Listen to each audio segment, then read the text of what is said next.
한화오션 협력업체 노동자가 야간 작업을 하다 30m 아래로 떨어져 숨졌습니다.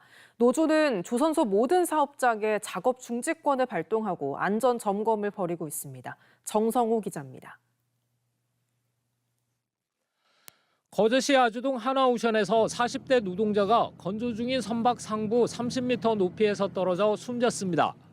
이 조선소에서 중대재해가 발생한 건 노조 측 주장은 4번째, 회사 측 주장은 3번째입니다. 노동조합은 이튿날 오전 4시간과 야간 4시간 동안 모든 작업장에 작업 중지권을 발동하고 안전 점검에 나섰습니다.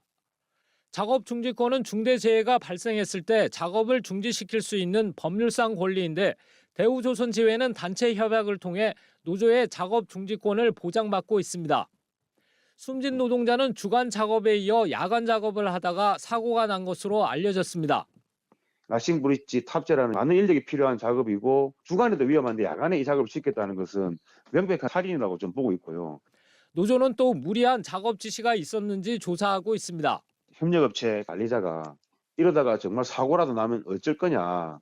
안전사고에 대한 우려성을 충분히 얘기도 했었는데도 불구하고 강압적으로 작업을 시켰고요. 한화오션은 당초 예정된 차세대 함정 건조 공장 착공식을 취소하고 사과문을 발표했습니다. 사고 원인의 철저한 조사에 적극 임하고 무거운 책임감을 갖고 사태 수습에 만전을 기하겠다고 밝혔습니다. 한화오션은 중대재해처벌법 적용 대상으로 해경과 고용노동부는 목격자 진술 등을 토대로 정확한 사고 원인을 조사하고 있습니다. MBC 뉴스 정성호입니다.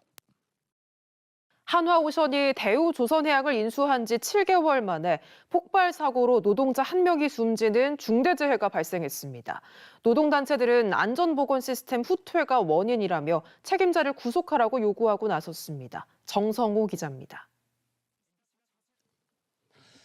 지난 12일 한화오션 거제 사업장 안 방향타 제작 공장에서 폭발 사고가 발생했습니다. 그라인더 작업을 하다 용접에 사용하는 에틸렌 가스에 불똥이 튀면서 폭발이 일어난 것으로 추정되고 있습니다. 이 사고로 협력업체의 20대 노동자 1명이 다쳐 병원으로 이송했지만 숨졌습니다. 금속노조를 비롯한 노동단체들은 이번 중대재해가 한화 인수 후 안전보건 시스템의 후퇴와 실패가 원인이라고 주장했습니다.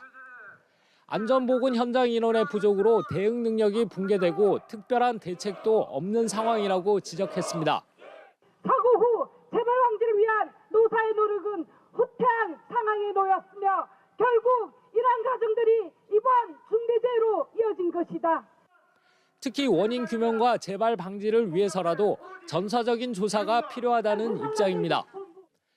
조선소 작업 특성상 밀폐구역이라든지 에틸렌 가스 취급하는 산소 취급하는 작업장이 너무나도 많기 때문에 전사 작업 중지를 하고 안전 확보되어야 된다.